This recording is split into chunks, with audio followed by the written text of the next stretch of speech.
warahmatullahi wabarakatuh. Kembali lagi di channel YouTube saya. Yeay. Di video kali ini aku mau sharing lagi nih Mams ke kalian tentang anak yang bingung puting. Jadi ciri-ciri anak yang bingung puting itu yang seperti apa sih? Nah, tapi buat kalian Mams yang belum tahu, bingung puting itu apa sih? Bingung puting itu adalah keadaan di mana si kecil anak kita tidak mau nenen atau menyusui secara langsung atau direct breastfeeding. Jadi dia menolak untuk menyusu secara langsung. Oke, daripada kita kebanyakan ngomong, kita langsung aja masuk ke videonya. Oh iya, tapi jangan lupa untuk bantu channel YouTube aku supaya makin berkembang dengan cara diklik tombol subscribe-nya, diklik tombol like-nya. Jangan lupa juga kalian untuk komen di bawah tentang video apa lagi nih yang akan aku sharing ke kalian. Boleh kalian kasih rekomendasi ke aku gitu ya. Yaudah deh, kita langsung aja masuk ke ciri-ciri anak yang bingung puting yang pertama.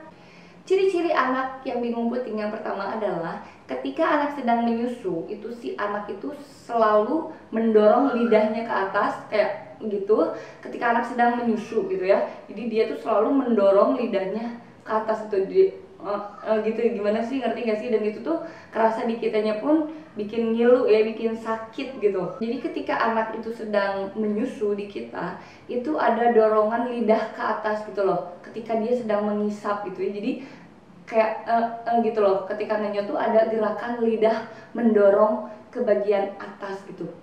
Nah, itu tuh salah satu ciri anak yang bingung puting. Itu salah satu ciri anak yang bingung puting, dan ketika anak sedang melakukan itu, lidah anak sedang mendorong ke bagian atas, di kitanya pun rasanya ada agak sedikit linu dan perih-perih gimana gitu ya. Nah, itu kita harus udah mulai aduh kayaknya anak aku udah mulai bingung puting.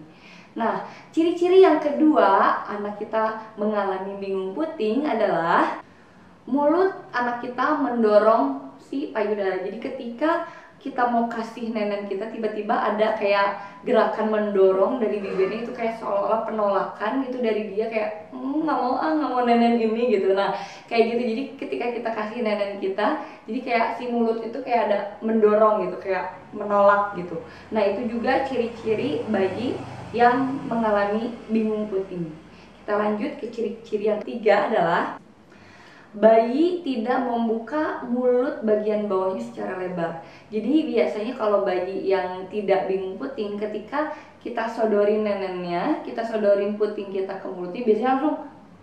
Nah, tapi kalau bayi yang bingung puting tuh kayak gitu, kayak mau nggak mau gitu loh, neneknya itu kayak males-malesan gitu. Jadi dia nggak membuka rahang bagian bawahnya secara lebar gitu ya. Jadi kayak gitu doang gitu loh. Jadi kayak males gitu, males-malesan gitu neneknya. Nah, itu salah satu ciri bayi yang mengalami bingung puting juga. Kita lanjut ke ciri yang selanjutnya.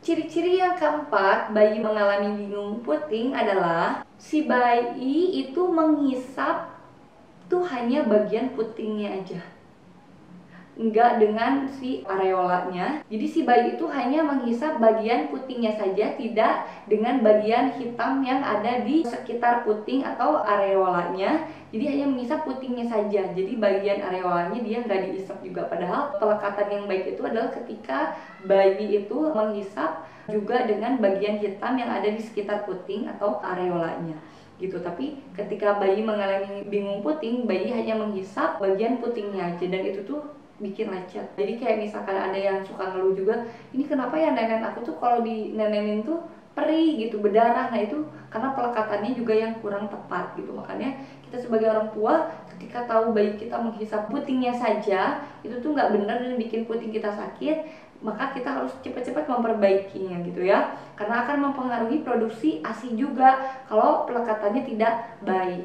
seperti itu. Nah, kita langsung masuk ke ciri-ciri yang kelima, ciri anak yang mengalami bingung puting. Ciri yang kelima adalah ketika pelekatannya sudah benar, areola dan putingnya sudah masuk ke dalam mulut bayi, pelekatannya sudah baik, tapi si bayi tidak mau menghisap. Jadi kayak cuman diem aja, padahal udah bener gitu pelekatannya kayak gitu, tapi si bayinya nggak mau ngisep. Nah, itu juga salah satu ciri anak yang bingung puting seperti itu. Kita lanjut ke ciri yang selanjutnya adalah biasanya bayi itu rewel Dan kalau lagi neneknya itu malah jadi kayak keburu-buru, nggak puguh gitu kalau bahasa Sundanya mah. Jadi kayak udah dikasih nenek tapi tuh kayak masih ngegerutu, malah jadi rewel gitu jatuhnya gitu. Nah itu juga salah satu ciri-ciri anak yang bingung puting. Jadi ketika dia lapar dikasih susu, dia mau nyusu tapi tuh kayak yang keburu-buru gitu. Jadi dia tuh kayak kekejar-kejar apa gitu, nggak tahu gitu ya. Nah jadi itu juga salah satu ciri-ciri anak yang mengalami bingung puting. Nah gitu, biasanya kalau udah kayak gitu tuh harus ada treatment khususnya yang akan aku share di video selanjutnya tentang cara mengatasi anak yang bingung puting. Jangan lupa nonton. Sekarang kita bahas ciri-cirinya dulu ya. Nah ciri-cirinya yang tadi adalah, jadi ketika anak lapar, anak minta nyusu, anak rewel, ketika dikasih susu dia mau nyusu tapi itu kayak masih ngegerutu gitu. Jadi nyusunya tuh terburu-buru dan malah jadi rewel, nggak pugu gitu loh. Nah itu ciri anak yang bingung puting. Kita lanjut ke ciri yang selanjutnya, anak mengalami bingung puting. Nah ciri yang selanjutnya adalah pelekatan anak ketika menyusui itu tidak baik dan mengisapnya juga kurang efektif. Ini mah udah puguh lah. Ketika anak tidak bisa melekatkan mulutnya dengan si payudaranya dengan baik, itu udah pasti kualitas menyusunya juga tidak baik ya. Terus menghisapnya juga jadi tidak efektif karena pelekatannya yang tidak baik tadi gitu ya. Jadi pastikan dulu si pelekatannya harus baik, dan insya Allah ke depan-depannya juga akan baik. Produksi ASI akan baik,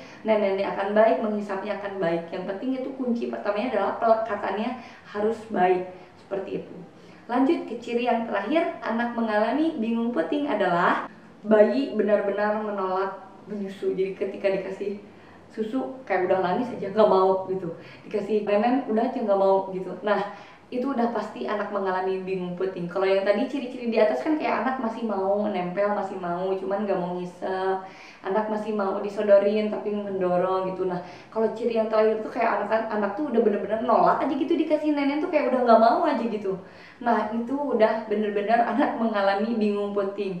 Untuk kalian yang anaknya mengalami bingung puting, ayo kalian pasti bisa untuk menghadapi ini semua dengan ada cara mengatasi bingung puting di video selanjutnya. Jangan lupa nonton ya. Untuk video kali ini tentang ciri-ciri anak bingung puting kiranya cukup sekian, semoga membantu. Kalau anak kalian mengalami bingung puting, jangan lupa nonton video selanjutnya. Sampai jumpa, bye bye.